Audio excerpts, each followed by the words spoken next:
Alors j'ai fait une vidéo il n'y a pas longtemps sur le café au lait et ça a fait couler beaucoup d'encre sur ma page Facebook professionnelle. Donc je vais vous donner quelques précisions. A priori, j'ai pas été assez claire sur certaines choses.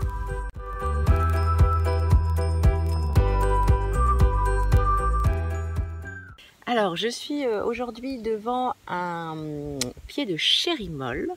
C'est la variété El Bumpo, donc c'est une anonacée de la même famille que les pommes cannelle. Mais regardez un petit peu, c'est pas rond, ça a vraiment ce côté un peu piquant. Enfin piquant, c'est pas piquant, mais je sais pas comment dire ça en fait, c'est une espèce de cosse, sont un petit peu différentes de la pomme cannelle qui est plus ronde.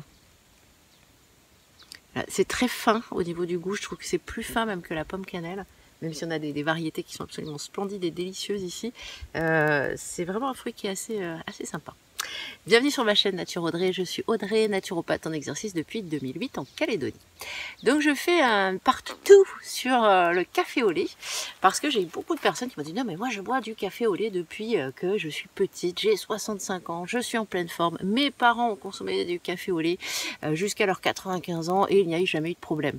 Bah oui, c'est tout le principe de la naturopathie, c'est de l'individualisation. Donc pour une certaine catégorie de personnes, le café au lait est néfaste, pour d'autres il l'est moins. Donc je vous donne du coup là deux petites informations qu'on utilise beaucoup en naturopathie, c'est qu'on se sert de ce qu'on appelle nos constitutions.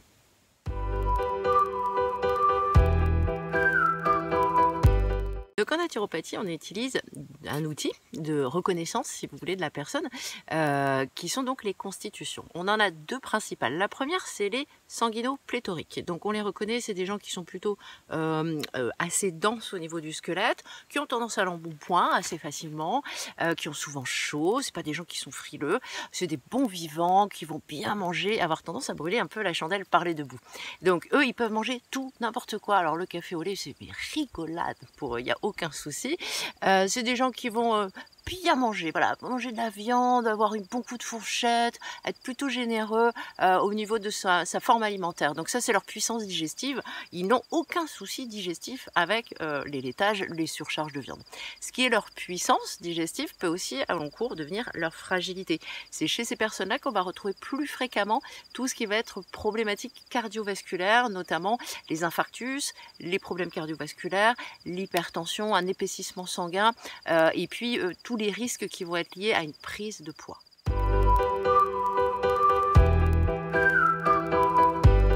Et la deuxième constitution, ce sont les neuroarthritiques. Donc les neuroarthritiques, on les reconnaît, c'est plutôt des personnes longiligne, avec des membres fins, des os un petit peu longs, et qui sont beaucoup dans le mental. Alors là, ça cogite à mort, c'est tout le temps en train de faire voilà, des réflexions, c'est beaucoup dans la mentalisation, et qui ont tendance, comme c'est expliqué, neuroarthritiques, à se fragiliser au niveau articulaire.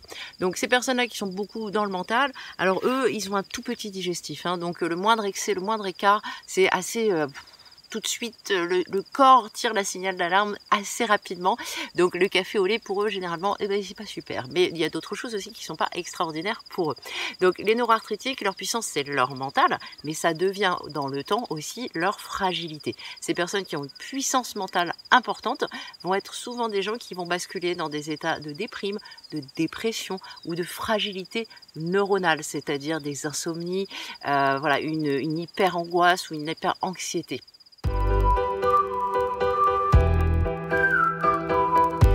Donc, comme vous voyez, il y a deux constitutions. C'est pour ça que quand je fais une vidéo, effectivement, ça peut être semblé un petit peu généraliste pour certains qui ne se retrouvent pas dedans, notamment sur le café au lait, hein, où je reviens, ça a vraiment fait couler beaucoup d'encre.